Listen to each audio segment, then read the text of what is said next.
Because he's actually speak.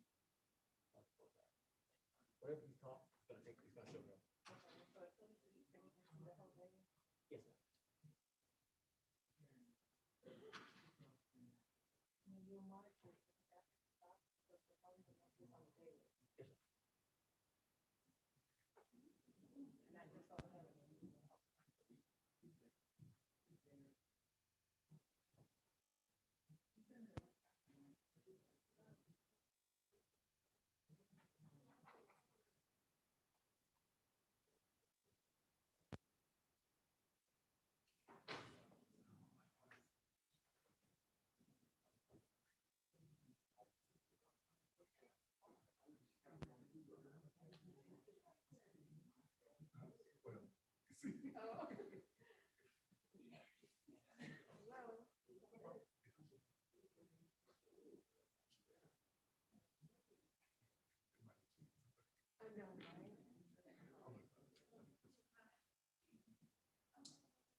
In the primary.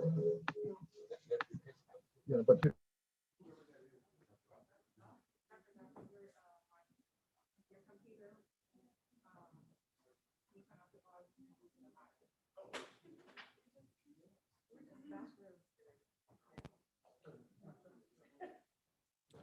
good evening. The meeting will start in approximately 2 minutes. We are live streaming. Meeting will start in approximately 2 minutes. And I want to say hello to Mr. Bates. Hello, Mr. Chair. How are you doing, sir? All is well, thank you. How are you doing? So far, so good. Good deal.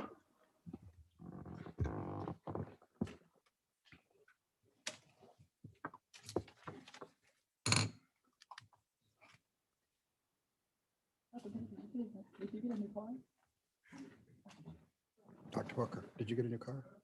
You get a new car? Okay, get on. I'm about to bang my gavel.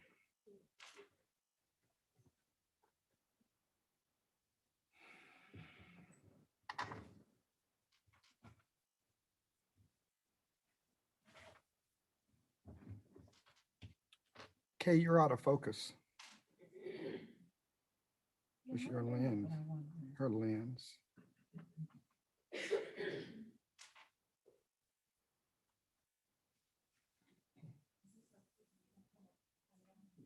Oh, and I saw Dr. Park. Oh, we talked the other day. Okay, that's it. I would like to call to order the April 29th, 2020 Board Workshop of the Board of Trustees of the Aldine Independent School District. It is now 6:30 p.m. And let the minutes reflect that we have a quorum with all the board members present with the exception of Dr. Garcia. The purpose of the workshop today is for our budget update. The chair recognizes Dr. Tamika Alfred Stevens, Chief of Business and Operations Officer. Good evening, President Shanklin, Dr. Goffney, and members of the board. This evening, the finance team will provide an update regarding our current year financial status, as well as provide an update as to where we are with the budget planning for the upcoming school year.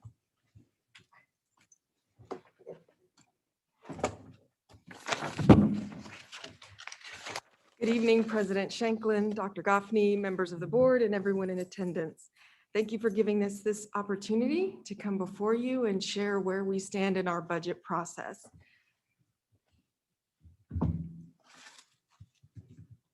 This doesn't look like it's forwarding.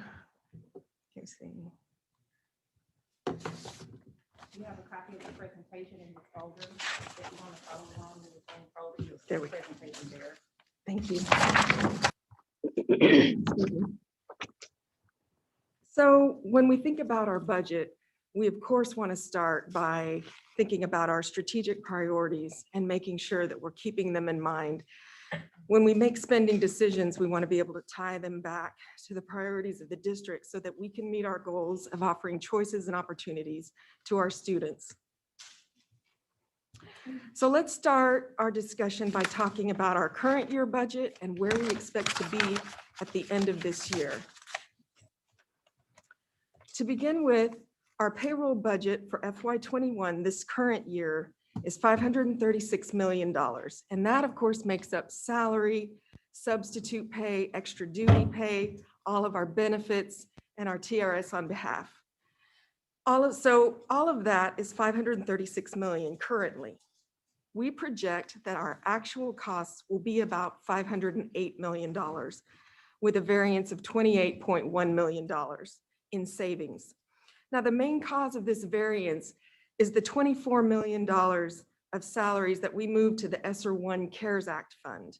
You will recall that last year in FY20, when the ESSER 1 funds came through, TEA reduced our normal revenue by the $24 million last year. So many school districts, as well as us, determined that we could use our some of our normal operating costs for those to be transferred to that fund this year. So that is where we're seeing the bulk of the $28 million. Now, when we talk about our non-payroll budgets, those are going to be all of the department level and campus budgets.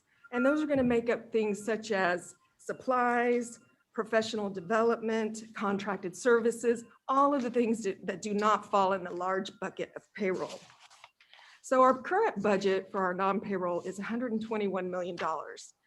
We are projecting that we're going to spend about 115, so we'll have savings of about 5.6 million. Now, this is kind of a hard one to pinpoint and project.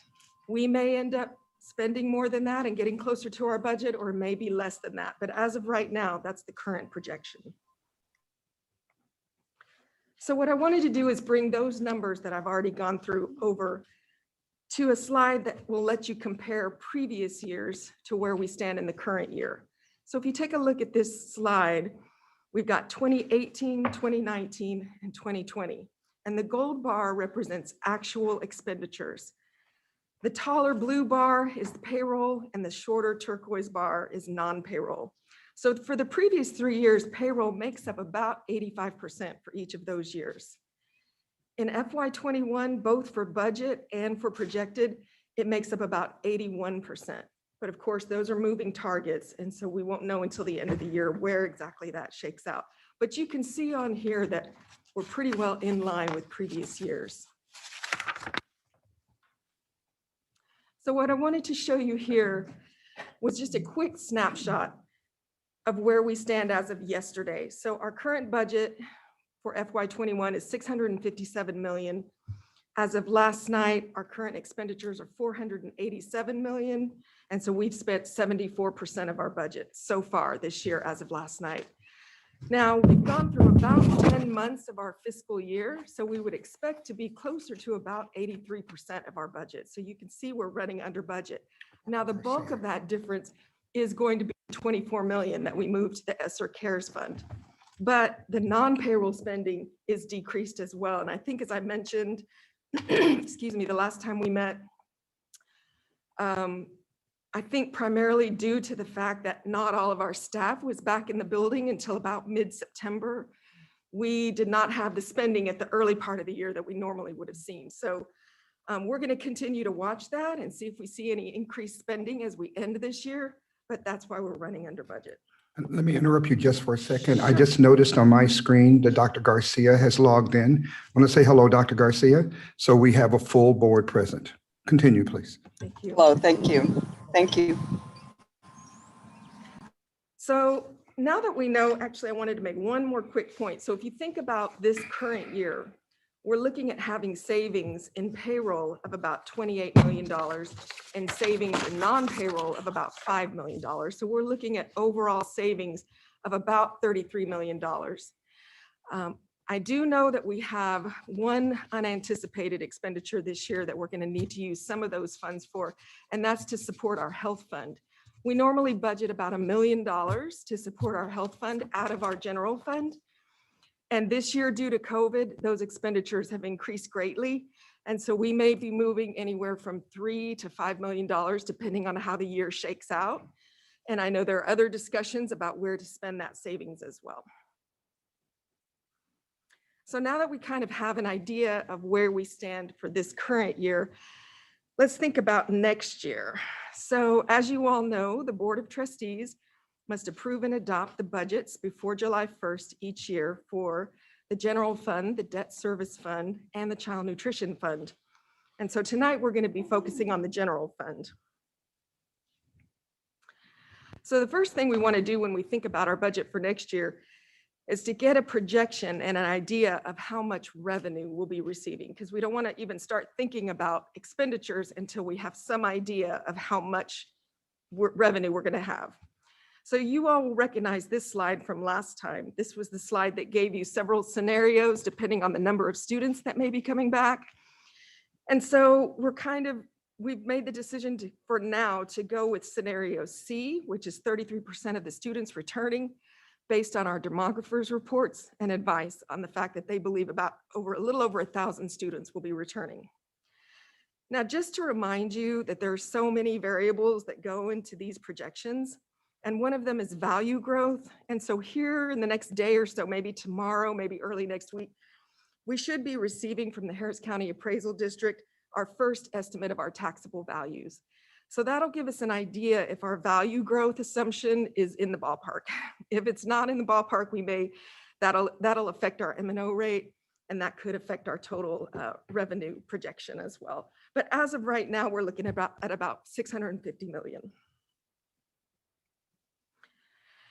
Now, I know you've seen this slide before as well, and this is just a quick reminder of the three main buckets that make up our revenue. And it's local revenue based on our property values and taxes we collect, our state revenue, which is allocated by student enrollment and average daily attendance, and our federal revenue, which is allocated based on our participation in the federal programs such as SHARS.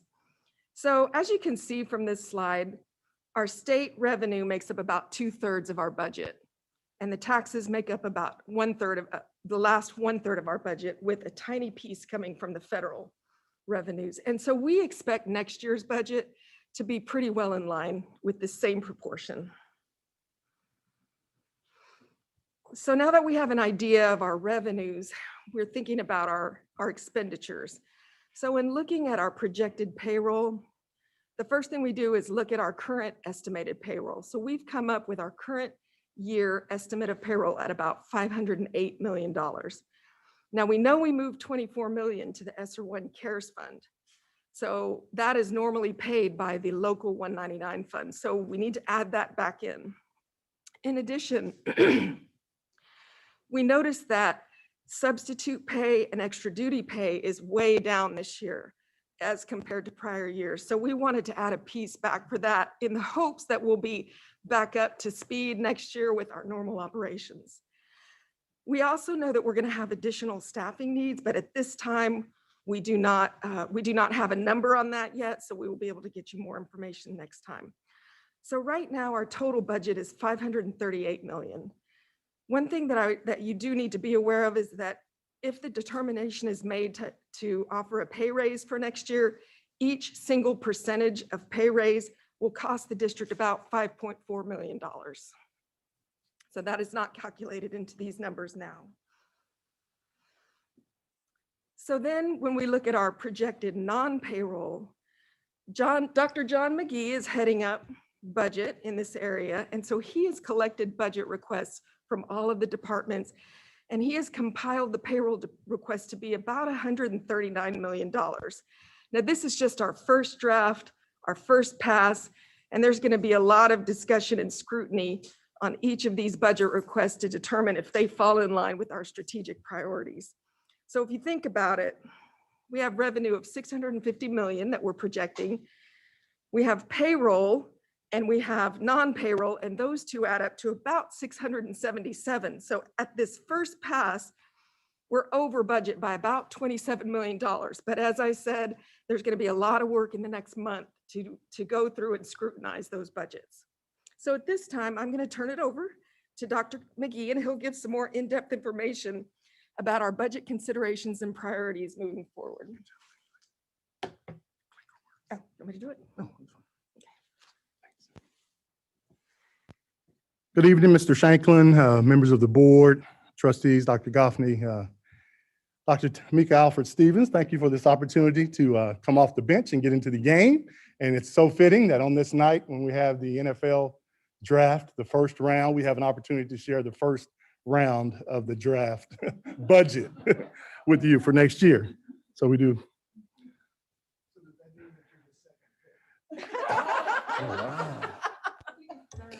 A third.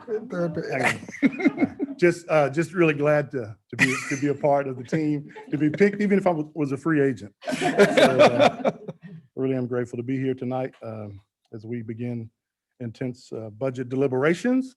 And so, as Lexi referred to, our non-payroll budget request that we received from the departments, and I wanted to share with you the contents of the green folder. You have a copy of the departmental budget, historical information, as well as their requests. And of course, you know, when you ask someone to submit their request, you get exactly that. You get the request. And you do want to get, from a budgeting standpoint, you do want to make sure that you have all of the requests, all of the potential cost expenditures identified. And certainly our department leaders did an excellent job of getting all those things on the table. So I wanted to give you a little view behind the mask, or the unveil, in terms of how we develop our budget here within the district. We use priority-based budgeting, and the priority-based budgeting is a modified zero-based budgeting approach.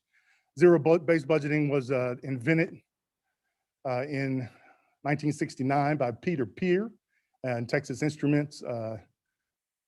And from there, President Carter, the first mention of it, and from a federal or a local state government, was President Carter initiated the zero-based approach in the federal budgeting process in 1977.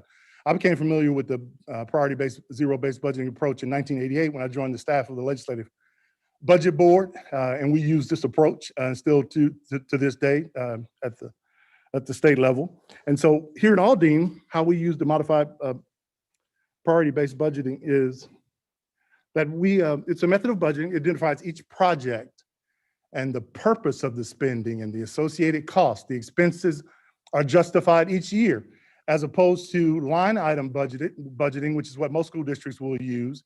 You received a certain amount one year, it's moved to the next year. That's line item budgeting. Here in Aldine, we build the budget from the ground floor each year. So the department managers are charged with identifying each of the items and providing a real detailed description, as well as identifying the cost. In addition to that, they also are charged with aligning it to one of a district's strategic objectives. So for instance, in finance, we want to ensure that our costs are in alignment with being organizationally efficient so that we can drive dollars to the classroom. And so each of the respective areas have to identify and align their budget with the strategic plan objective. Each item, as I mentioned, is aligned with that. And it really allows for a more detailed consideration. There are incredible discussions that occur during these sessions, I'm sure with the executive leadership team, and there's cross collaboration in the discussion. And for instance, you can find out things like there was a discussion regarding automated defibrillators earlier this week, or late last week, regarding those, and where's the proper placement of those? Should they be in central warehouse, or should health services purchase those? And so if you think from a central warehouse standpoint, they're not going to be as in tune with the health requirements. So they may not know what batteries are expiring and some of those kinds of things. So it was determined that AEDs, the defibrillators, should actually be a part of health services budget. So that's one of the gains from going through the priority-based budgeting process. It really requires the managers, the department leaders to know their budgets. And the really good thing about knowing your budget is that when you have to shift, when there's a pandemic or when anything occurs, they can shift because they know their budgets well. So that's kind of a little behind the scenes look at priority-based budgeting and how we use it here in Aldine. Any questions about the priority-based budgeting process? So just to be clear, Yes, we sir. don't have rollovers. No, sir. Okay, We Thanks. start fresh every year. each Thank you. year. Yes, sir. And as Lexi mentioned earlier, this focus is the general fund. And as you can see, the main funding sources for the general fund, tax collections, of course, which is a big piece based upon property values, commercial property, residential property as well. Tax collections is a big piece. State funding. And we'll talk a little bit more details about state funding.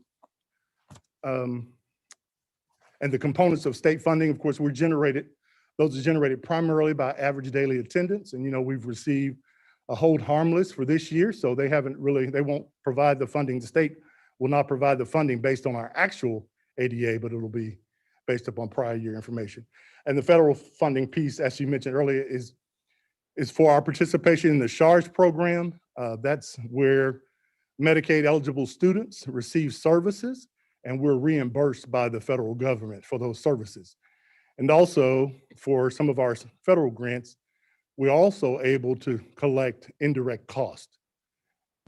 So that's primarily the federal funding piece. And really from that, we'll derive our current year savings, which to the extent our expenditures are less than our revenue, that's when we result in current year savings, and any surplus or deficit will impact the fund balance. In the last couple of years, we've added more than $100 million to fund balance, thanks to your leadership.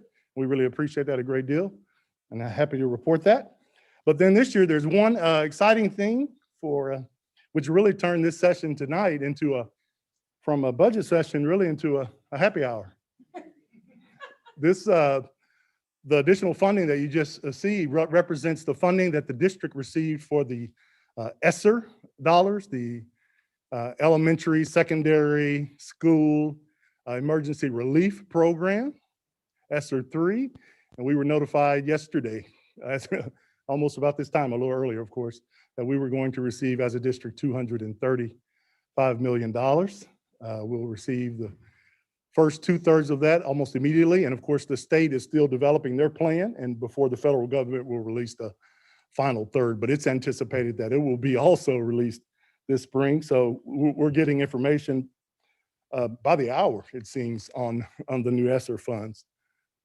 So wanted to certainly share that with you. Additional budget considerations that we'll have as we develop the budget for the 21-22 school year is that there are additional staffing needs at the Avalos campus as they add another grade.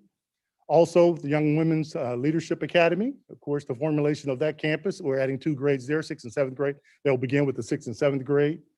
They're anticipating 250 students, 250 to 260 students. And also you see Newcomers Academy, La Promesa, the promise. Learning recovery as well will be certainly mentioned a great deal in ESSER 3 language that we've seen so far, and all that goes into that. The focus of it certainly is the recovery of any learning loss as a result of the pandemic. So there certainly will be an intense focus there, local and federal. Social emotional learning. We know that pandemic is taking a toll on students and staff as well, and students, and so we can certainly provide funding, and there will be discussions associated with that. Reading academies, the state House Bill 3 funding provided for reading academies, the establishment of reading academies for kindergarten through 3rd grade teachers, and we'll provide, we've committed to providing, of course, stipends for those reading academies, those teachers that complete that, as well as FACE, additional community outreach opportunities. And additional day school year. Mr. Bastillas did an excellent job of leading that group that worked on that the entire year. He had a wonderful committee. Grateful to be a part of it for almost the entire year. We looked at, of course, just Irmal and Vines this go around to really put in a good format, a good blueprint that other campuses can follow. And so it was really good work there. And of course, that funding will be provided by state compensatory education for those supplemental costs. That's by no means an exhaustive list, but those are some additional budget considerations, major items that we wanted certainly to be aware of, that we're certainly continuing to have those discussions. ESSER funds, ESSER is, as I mentioned, we continue to get information almost by the hour. And there are things that we should keep in mind. And along with that, you can see some of those targeted academic supports, focused and intensive accelerated academies. Remember, accelerating a learning loss, accelerating the learning that's associated with the students having lost that time. Enrichment programs, whether it's summer enrichment programs, after school intensive program, intensive pull-out sessions, also a part of that language as well. Intensive tutoring, smaller group tutoring as well would certainly be a part of that. So the social emotional learning piece, additional social workers are other wraparound services that can benefit the campuses and provide community resources. As you can see, targeted student enrollment, those things, attendance activities, ensuring that we can find the students that need to attend. Even there's language regarding homelessness as a component of that. And so certainly it does speak to the social and emotional needs of our students and staff as well. I talk more with my glasses fog up because I can't see. So I just want you to know that if I start rambling, that'll be why. Strategic staffing designs and models. Also, they talked about some of the language talks about the hard to hire positions, the hard to retain positions, providing additional incentives and incentives for those, recruiting those hard to fill positions. And then even it talks about, of course, COVID leave, the COVID leave pay expenditures that districts have suffered as well as a result of the pandemic. Also, infrastructure. Infrastructure is critical. Technology supports. Remember, these are one-time funds, and that was some of the language as well. It said the superintendent should certainly make sure that the board understands that this is one-time funding, supplemental funding.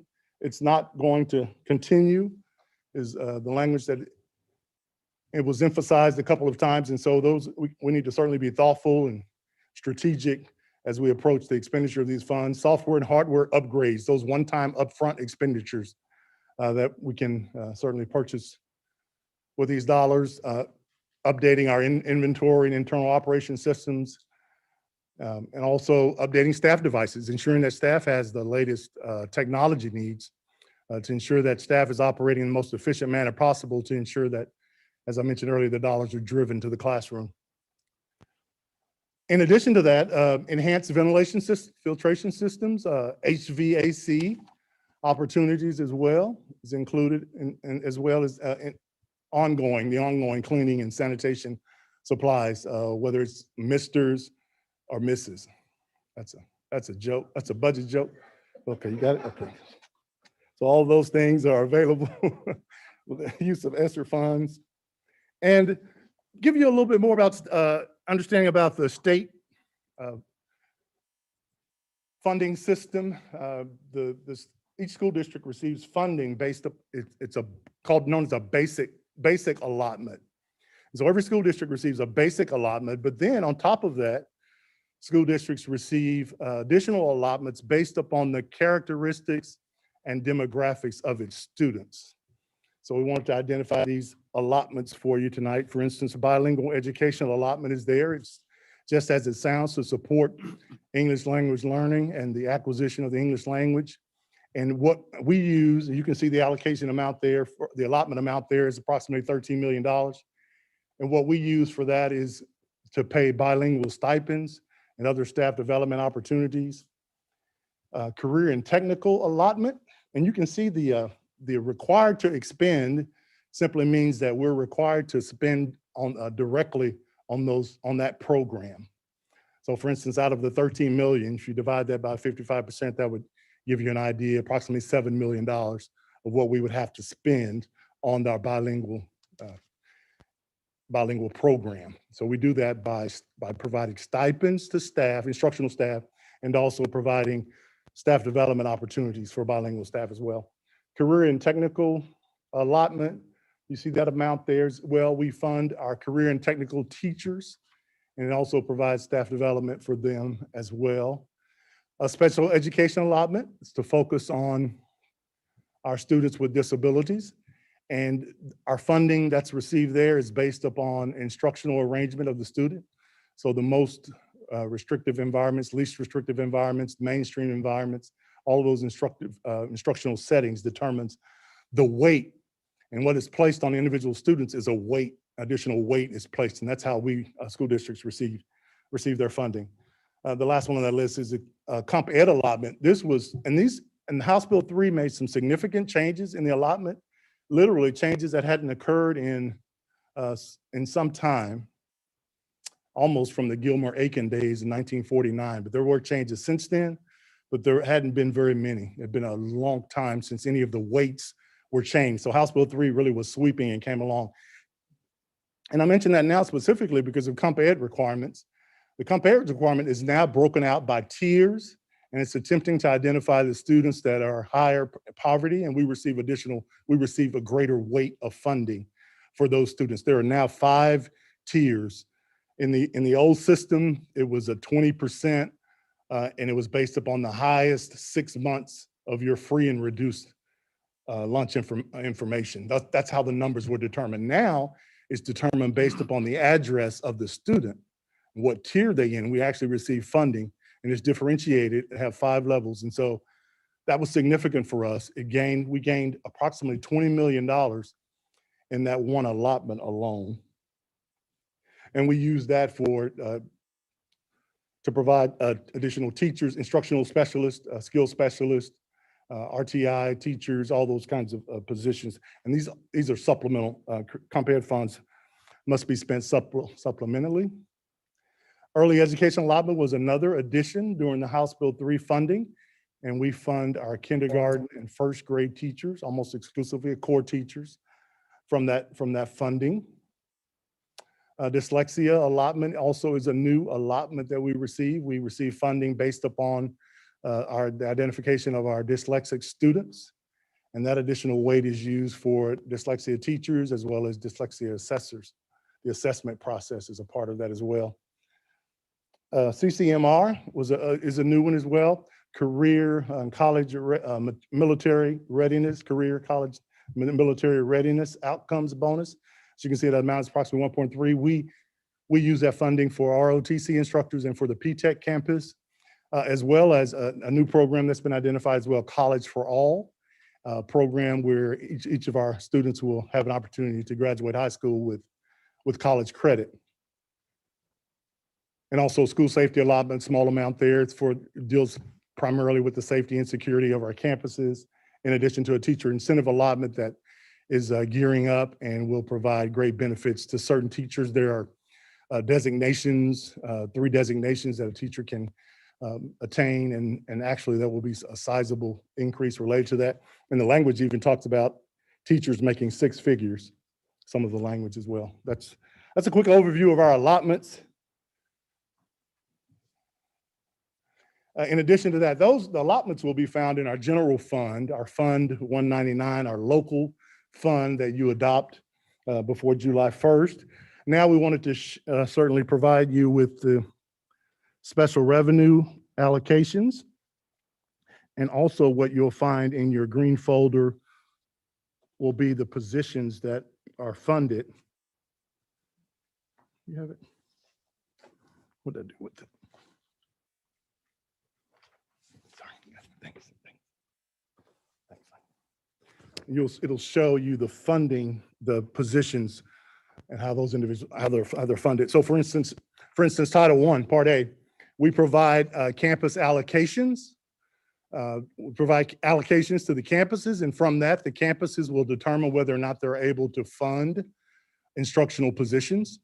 Generally a teacher assistant, maybe a parent liaison, but primarily teachers and teacher assistants. And you can see the funding associated with those, the positions that are funding. And also, so if they have funding remaining after they purchase a teacher or an teacher assistant, then they will put that additional funding in supplies generally, or there may be some for after school tutoring.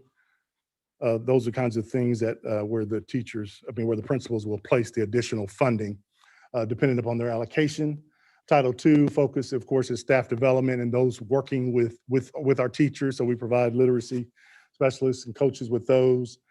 Title III funding, not very many positions are provided there through that Title III funding, but it is certainly also for our limited English proficient program, our English language learner program, Title III funding. And then Title IV is a relatively new program, but we fund social emotional learning, a few positions there and other special projects and programs there. So that's a listing of those federal programs.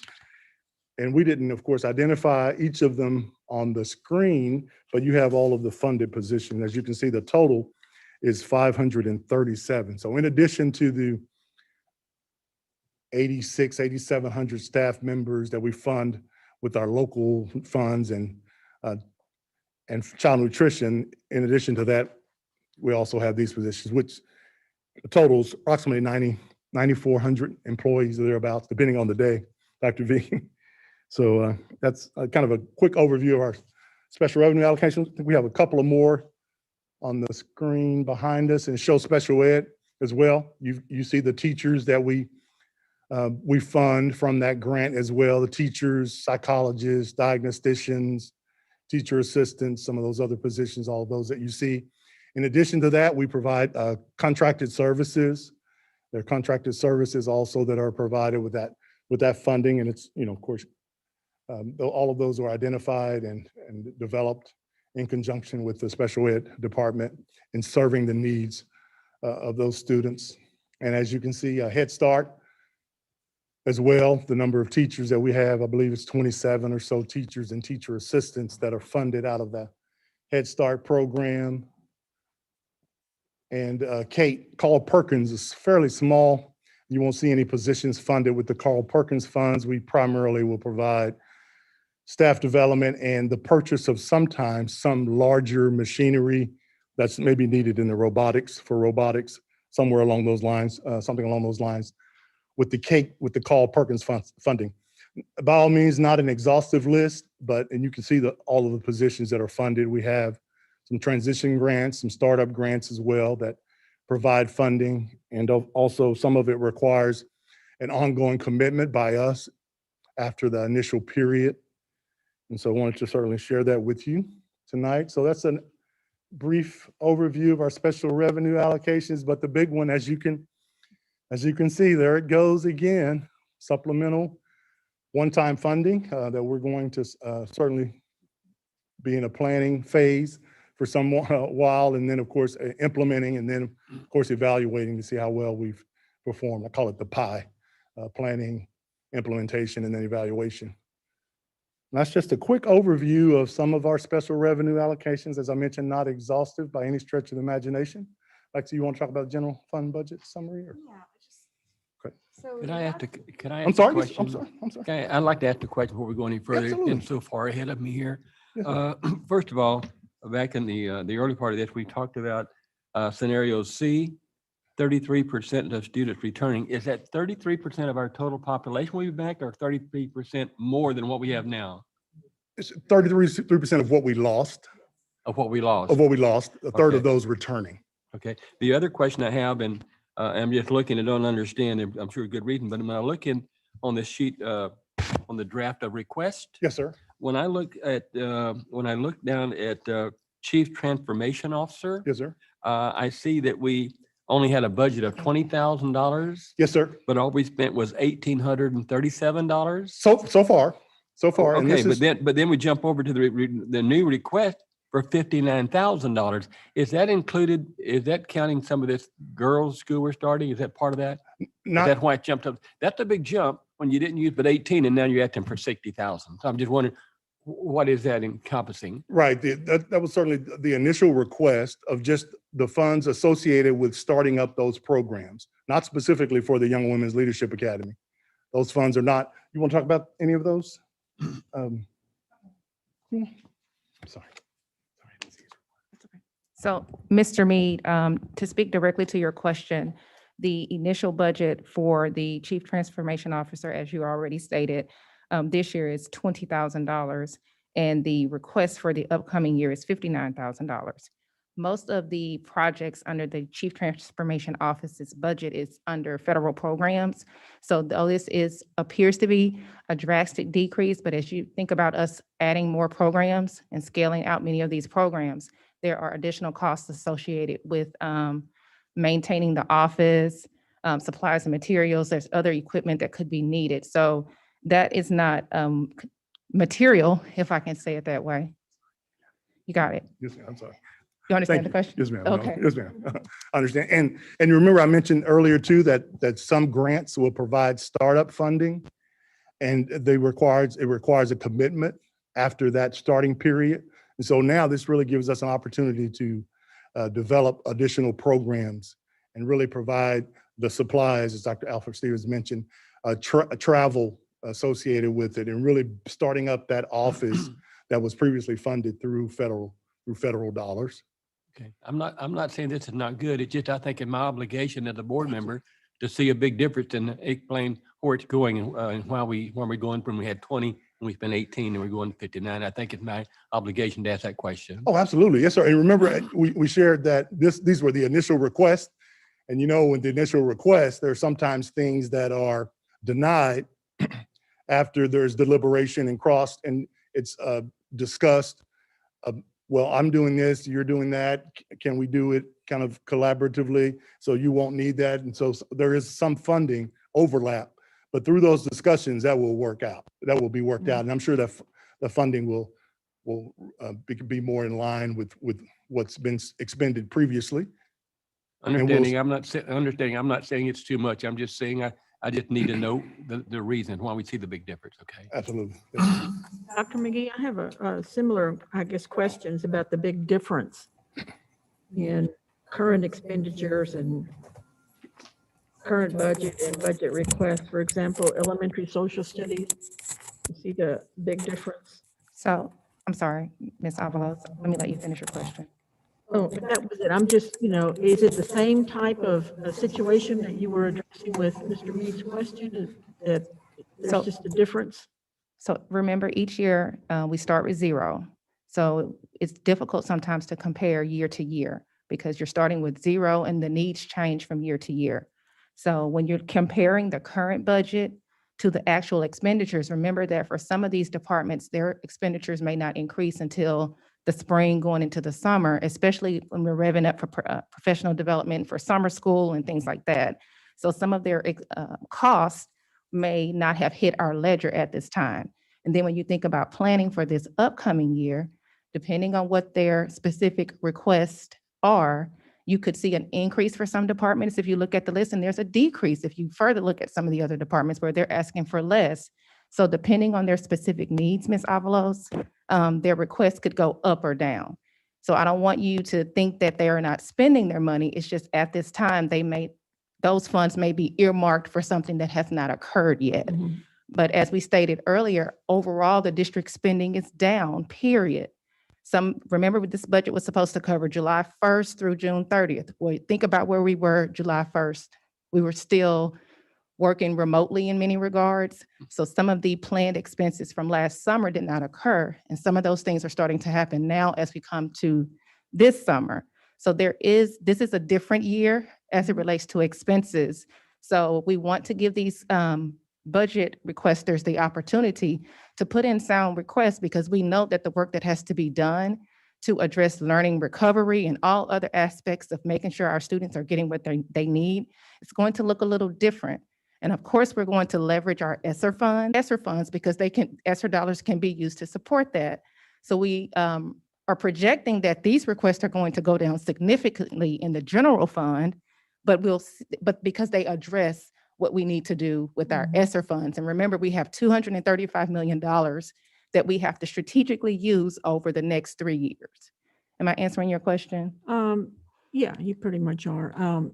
And I know that from experience, the business office was always very good about letting campus principals know you have yet to spend this much amount of money, Mhm. and this is your deadline, and it's August 31st.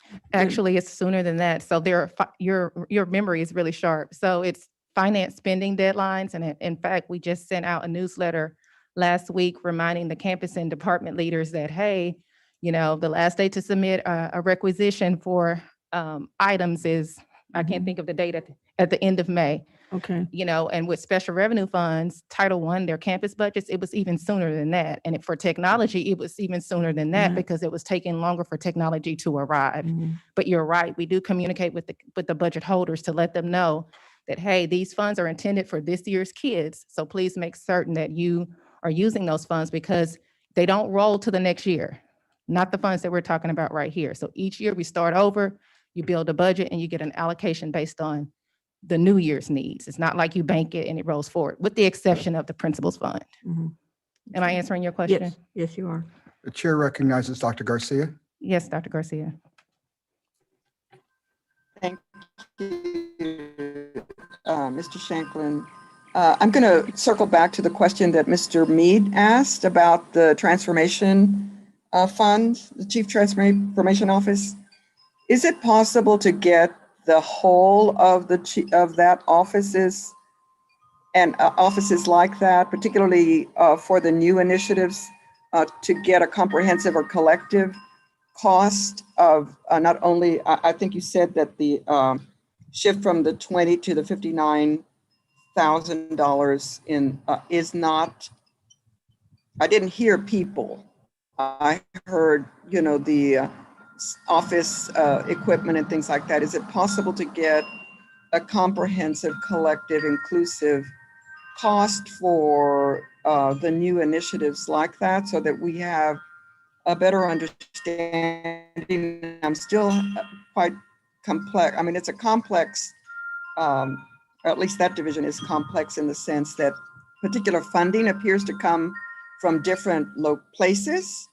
And so, for example, there was a hire this past month, and it's not clear to me that, of course, I don't think it would come from this amount. It's not enough to hire Right. someone, but it would be good to know where the funding comes from so that we will know if there is going to be a continuation, what the length of that continuation of funding will be for sustainability of that office and Yes.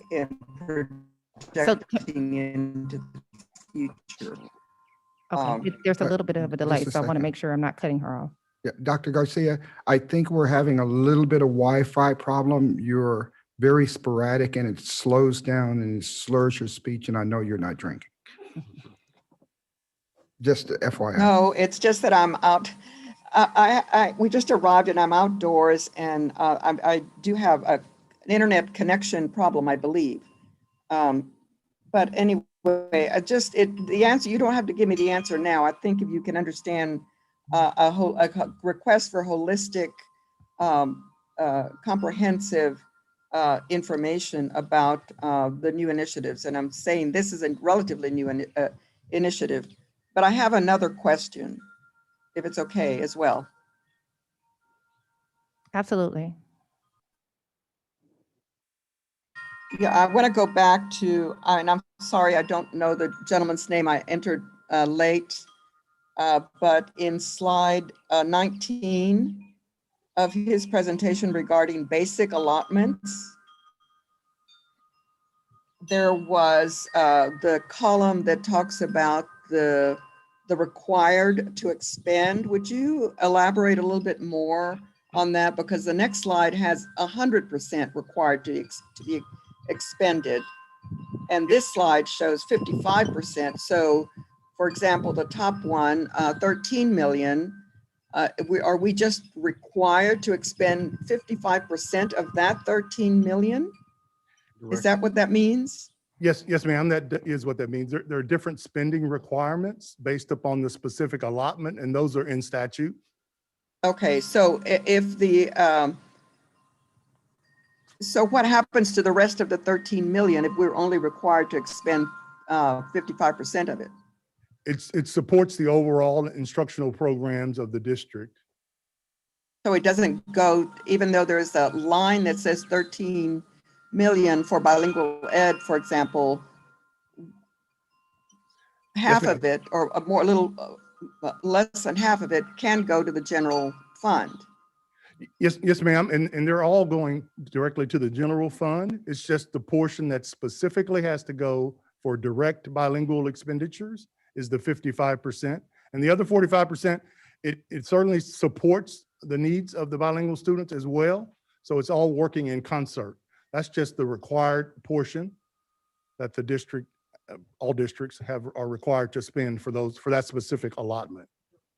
Okay, so do we have an idea? I mean, it just seems that that amount, as I look at that page, the bilingual allotment, I know that the student population is over 70% Latino. I know that over 30-something% of the student population are either in ESL or bilingual classes. That's a large number of the student population. I'm just looking at the proportionate rate that larger population would get, for example, compared to special education. I know the cost of special education in many cases is very expensive depending on the particular situation for each child, because in many cases it could also involve medical and other assistive support. But I'm having a hard time understanding if we only expend 55%,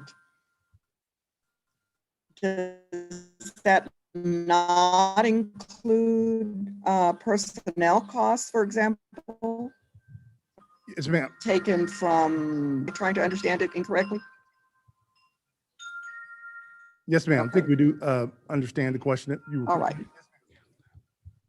The funding for the bilingual stipends, as an example, I mentioned stipends for instructional staff, but we cannot provide salaries for other staff directly out of the bilingual allotment.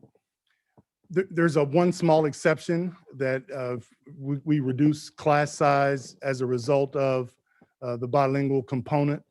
But for instance, if we have a classroom that all of our students are limited English proficient bilingual English language learners, we could have a staff of a class of 22 students, and we would fund that teacher position out of the basic allotment, although those students are receiving bilingual services. That's how the funding of it works. And so we can't specifically identify those costs as in support of the bilingual education allotment.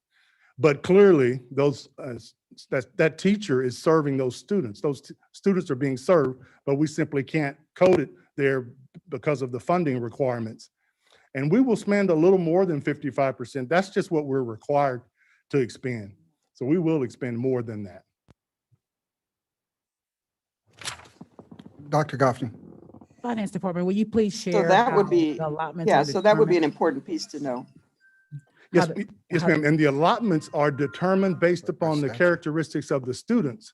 And the students have an additional weight is provided. So for instance, bilingual students may receive an additional 10% as a weight. And that's how that allotment is determined. And the weight is based upon the basic allotment. Don't want to get too far into the weeds, but for instance, $6,160 is the basic allotment. If every student, if they were a regular student, that would be what they would generate. But put an additional 10% on top of that, additional $616 on top of that for bilingual students. And so all of our bilingual students are generating an additional $616. And once we total up all of that, that's what creates that allotment. That's how the funding is determined based upon those weights that are also defined as a part of statute, and then were increased in House Bill 3. Okay, guy, I think we posted this meeting for an hour. So when you, Are you finished, Dr. Garcia? We have other questions. So when you, excuse me, Mr. Shanklin, so when you share the, have the 55% required, can we have on our, for us, for our purposes, the actual expenditures Yes, ma'am. Yes, ma'am. We rather certainly than provide- what is required? Oh, okay, we'll be getting those. Yes, ma'am. We will provide those. Mrs. Sparza? Thank you. I'm trying to understand, and can you please clarify, these allotments and allocations, are they coming from the ESSER funds? No, ma'am, they're No, separate. no. This is part of the state funding This is our formula. state funding. Yes, That's ma'am. what I thought. Okay, so this is our state funding. And then we have the ESSER funds of $235 million. How do we, but now we got two buckets, right? Yes, ma'am. Mhm. And so are we gonna put them together, or how are we gonna know where it's coming from? Where, you know what I mean? Right. We certainly will use them strategically together, but we have to record and account for them separately. Okay, all right, because we can only use 2/3 of them right now. Yes, ma'am. We only have access to the 2/3 now, and we will be given we'll be given access to the additional third later this Consequently, spring. on this allotments and allocations that Dr. Garcia is referencing, can we have a breakdown of all of those instead, like, because I agree with what she's saying. I understand that we're only using maybe it, although you're required to use 55%, it could be more. Mhm. As long as it's not less, it can't not be less. Right. It can be more. Mhm. And we'd like to know how it's being allocated, you know, Yes, ma'am. and then, so then we know what is the balance remaining from after the allocation. Does that make sense? Yes, ma'am. It does.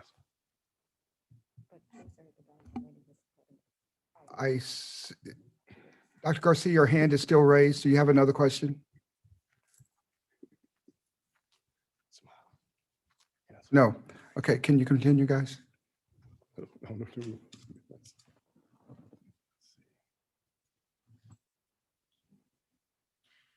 The last couple of slides we have is just a general fund budget summary. And this again shows you the current year and our first pass at our estimate for next year as compared to the last 3 years. So this is just in a very summarized form. You can see our M&O tax rate, our total revenue, and for the last 3 years, those are going to be actual numbers. Our operating expenditures, the change in our fund balance, what our ending fund balance would be, as well as the months of fund balance that we have available. So if you look in the last column of our preliminary numbers for next year, you can see that our estimate of our revenue is 650 million. Our first draft of our expenditures is 677, meaning we would have 27 million that we would have to use out of our fund balance. And it would be reducing our fund balance from 284 down to 257 million. But again, like we keep emphasizing, this is just the first pass. And so we know those numbers will change, and our goal is to have a balanced budget before the end of this process. And then the last page is the page that you all are mostly familiar with. And this is the one that shows similar information with a little bit more detail. Again, for the last 3 years, our current year projections and our planning for next year. So we've broken down some of the expenditures for payroll as well as our non-payroll. Again, these are all, especially for next year, these are all numbers that are still moving. And it offers similar information to the slide right before it. So this is the last slide we had for you. Did you all have any other questions related to either of these slides? Dr. Garcia? Yes, ma'am. Yes, thank you, Mr. Shanklin. I'm just curious, I want to understand why the expenses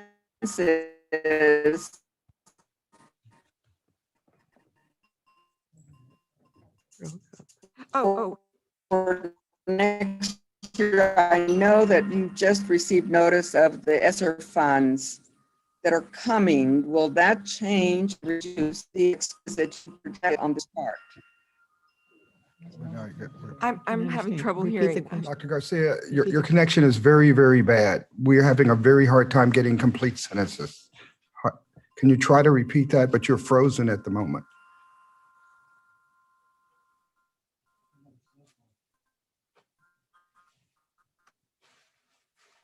We're not getting anything from you, Dr. Garcia. I don't have any other source. It's about the,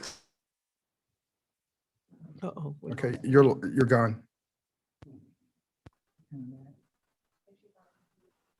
Yeah, she may try to log back in. And then maybe if she turned off her camera, sometimes it's better if your camera's. Dr. Garcia, can you send it in a chat? it was about the expenses.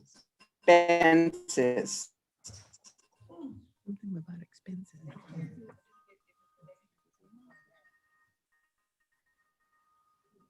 She's talking about this. What was she saying?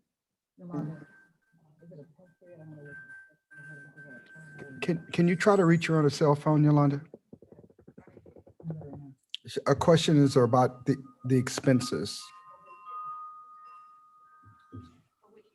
I have no idea. You think it's for this year?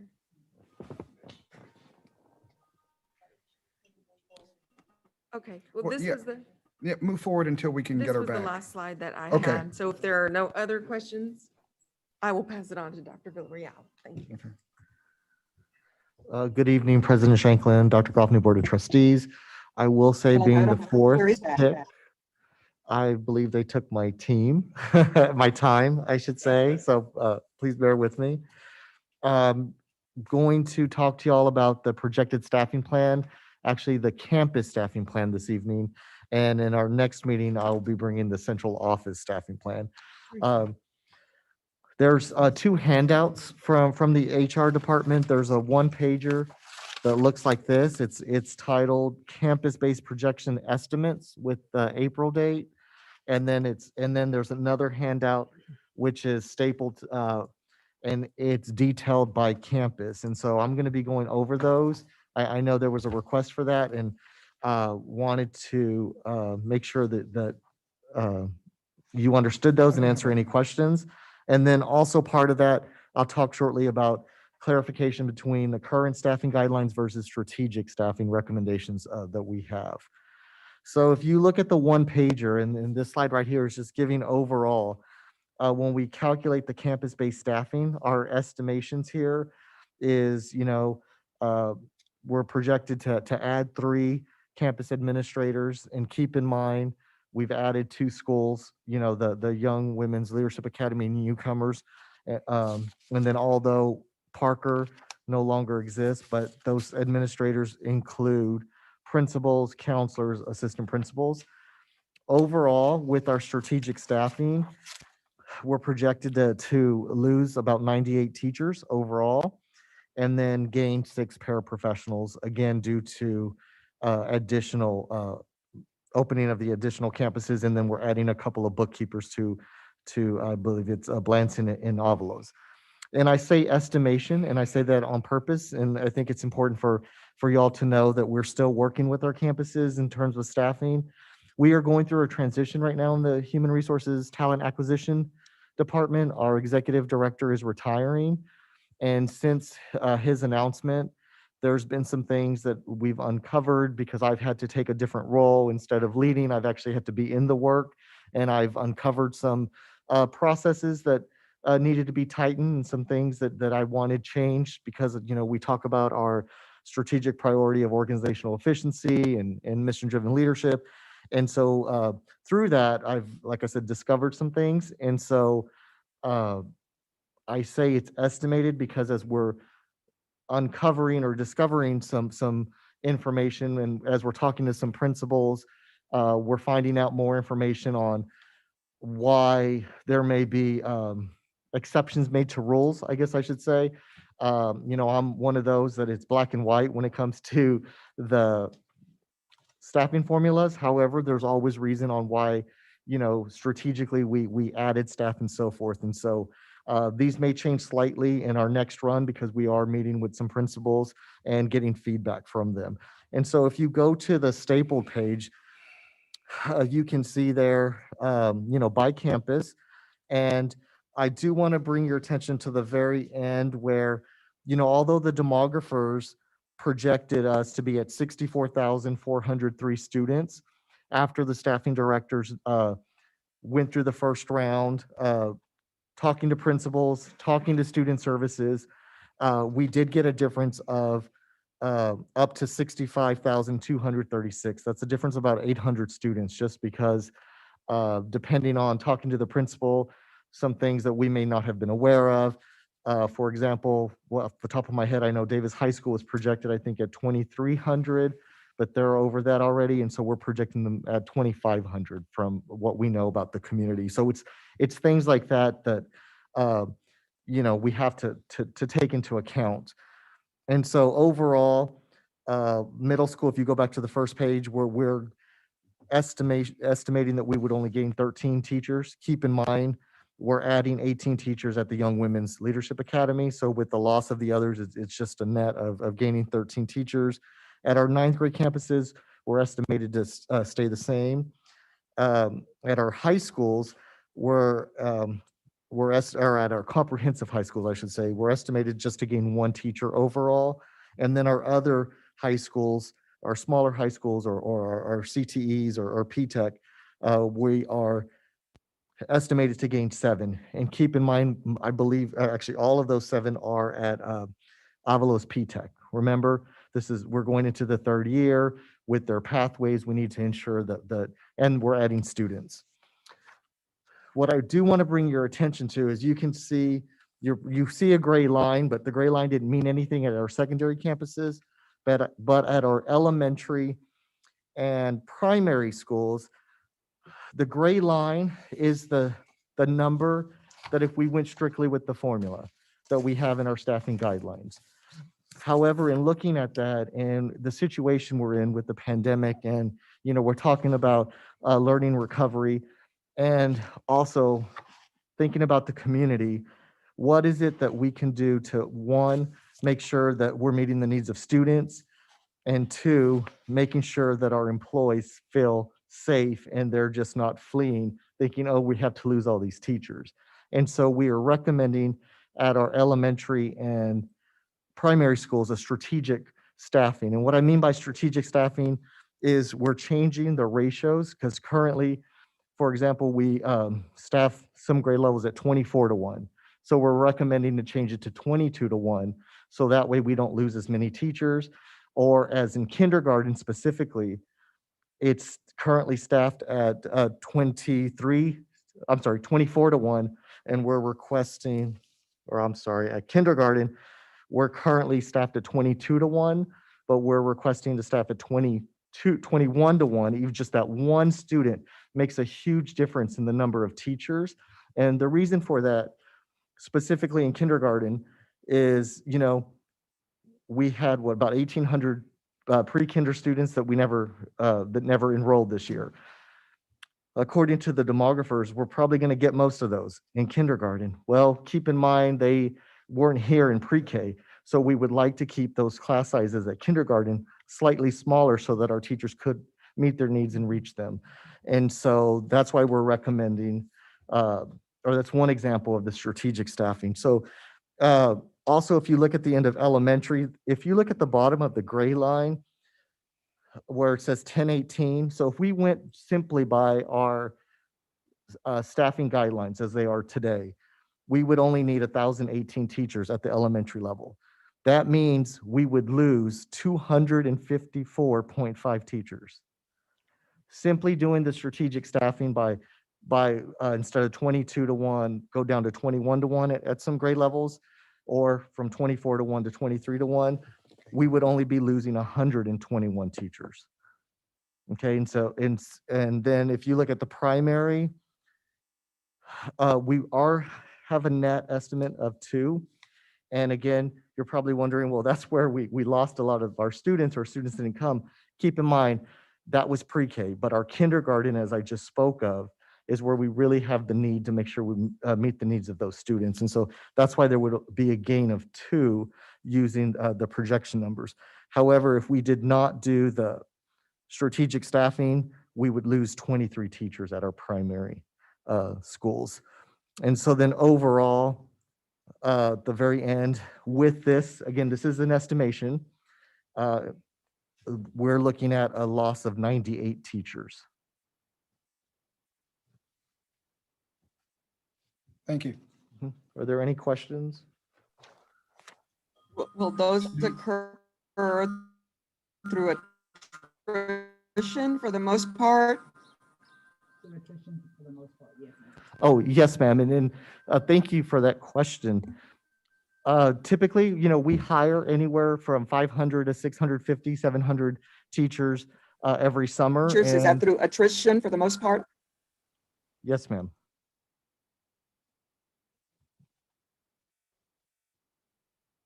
Did you get that answer, Dr. Garcia? I think she's gone again. We'll get the Yes, information. yes. Okay, yes. thank you. Mr. Mead has a question. I just wonder what will happen with the teachers if we have a bigger increase than 33% coming back? Or higher. How will we handle that? So the ESSER funds just came out yesterday, and so we hadn't had a chance to kind of come together, but I'll just put this thought on the table. If one of our strategic objectives is to have smaller class sizes, it's going to be our recommendation that we hire more teachers than we need. And then keep in mind, one of the strategies for learning recovery is to have some intensive tutoring. And so even if they don't have a position because the numbers don't warrant it, we can use them to provide intensive tutoring for our students. So there's some ways that we can be prepared for more. And I like how you're thinking optimistically, but even now we're thinking about how we can use retired teachers and others to come in and do some really intensive tutoring. And so just like this year for the COVID, what we did was, as a recommendation from Dr. Villarreal, is we hired substitutes. So the substitutes were already prepared for every campus.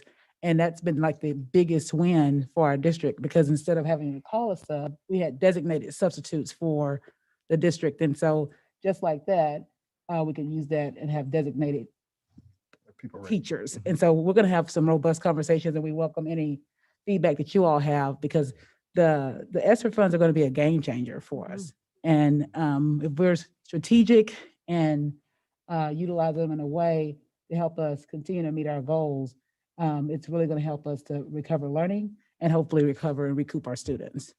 Mrs. Sparta? Just real quickly, what is the ratio on those, like I said, pre-K, right? The Santiago and those others, Yeah, so the current ratio? So currently, our staffing ratios for pre-K is actually 24-1. And the reason for that, and for kindergarten, it's 22-1. 22-1, and you're projecting or pushing it to 21. We're pushing for Are we not going to do the same thing with pre-K? So pre-K, we're in our strategic, what I've proposed is 23-1 instead of the 24-1. Okay. And good, then good, good. kindergarten down to I think it'd 21. be a good approach. Yes, Really ma'am. do. I think word gets out to the community that we're making all these changes in favor of recovery and learning for our kids, and that'll really attract. In fact, I think we could even make it one, instead of 20, what is it, 22, 21 to 1. So the strategic proposal is pre-K 23-1, kindergarten 21-1, and then Can you first- see significant change with that? Oh, learning? yes. I mean, Ms. Connie, if we didn't do that, we would be losing 254 Well, yeah, teachers no, no, just at the elementary she's level. asking, can you run the numbers differently and do a little bit more and see More. what the cost? Oh, Let's, a lower ratio okay. to see. Wow. No, no, okay. no, no, I'm Most not even- definitely. No, as a part of our learning and recovery. Yeah, um, especially because we're gonna have Primary the and K. funds. That's why I'm going there. If the funds are there, now's the time to recapture, and that'll also help with our achievement rate and everything. Yeah, academic rate, you know what I'm saying? And now's the time to do it, just like we did with HB3. We wanted to capitalize on that. Now's the time to capitalize on this, because, we'll have 2/3 of the funds, and then the other one may be spring, maybe later. We don't know. But we got to use we have to use what we have now effectively. The board should keep in mind, though, guys, that this is a one-time shot. Yeah. We don't want to put ourselves in a position where we have a mandate that we can't fund. So this is a one-time shot. We will strategically use the money. It has to be gone by 2024. Right. I'm sure that the financial department will do everything it can to maximize the use of the funds and to help our Now's students. the time to do that. I hope our team is hearing both ideas that are coming from the board members. Ms. Esparza saying, do some strategic staffing and be a little bit more aggressive. Mhm. And meanwhile, we'll also be prepared in case, as Mr. Mead alluded to, we have more than 33%. Right. Because what'll happen is, in the event that we have more students than we're planning for, then we're going to be scurrying for teachers because everybody's going to be doing the same thing. Exactly, So, same thing. Got it. Time. I did share a question through the superintendent's text, okay. since I'm not clear.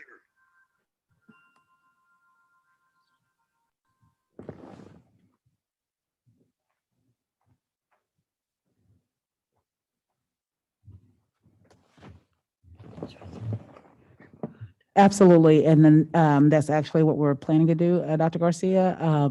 We were doing campus-based Can you read the question? expectations. So the question is, will you include projected changes for me, in an org chart next time? And so we can definitely have that because everyone's already turned in their drafts and we're preparing. Yes, ma'am. So it's planned for next month already. So today I had planned for the campus base, but the next rollout is the central office with the organizational charts. Yes.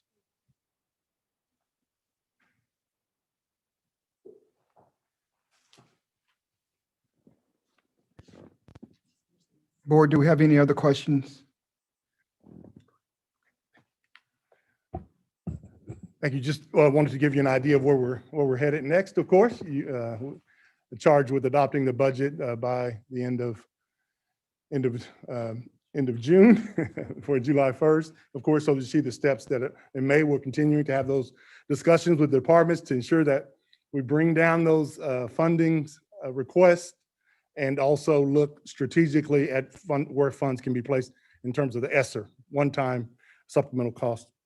And so we'll be asking for a date in May to spend another happy hour with you to discuss the budget. Preliminary, have a really good draft of the second preliminary draft. You'll see the second round of the draft and look forward to working through the process. Will you state your name again for the record? Yes, ma'am. I'm sorry. John McGee, Director of Accounting and Business Services. And one more thing, just so we're clear on the expenditures, just clarifying why our expenses greater for next year. This is the planning expenses. Do you want to speak to that one more time? I'm sorry. Why expenses are greater for next year? Yes, ma'am. We've included all of the requests that individuals have submitted at this point, and we know that those will not remain as the next draft occurs, or will shift to ESSER funds where it meets, certainly after we've had time to digest whether or not those items can be placed there. And we certainly will have a balanced budget by the June adoption timeframe. Right. Just so the board knows, the executive directors, they put everything in, including the Cadillac version of They do. everything, their wish lists, what they would dream about, and then what they need to have. And we go through a robust conversation. We just finished up with operations last week, and you learn a whole lot when people have to start over.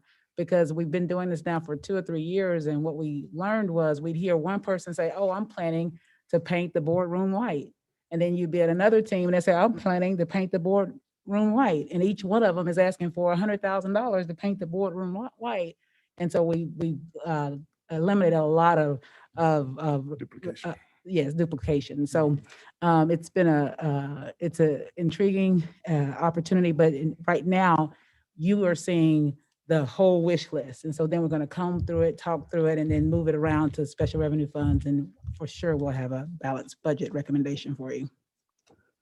And I will say that since I've been here, we've never had anything but a balanced budget. And about this time, there always seems to be estimated expenditures over what we have. and it works out in the end, but I am assured, I have a lot of confidence in the finance team that our budget will be balanced by the time we get our final draft. Absolutely. Yes, sir. Thank you for Board. your time. Thank you, John. Yes, sir. Board, are there any other questions? Send a question through Dr. Goffney's text.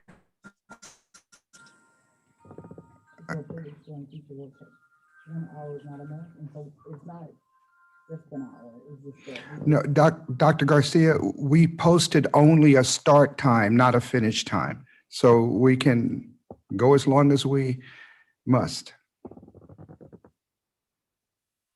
Thank you. It's important. This is important. Thank you. I agree, it is important. Are there any other questions from the finance team? Board, do I have a motion?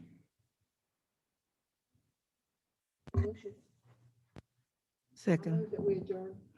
Moved by Ms. Avalos, said we adjourned. And we have a second by Mrs. Esparza. All in favor, say aye. Aye. Aye.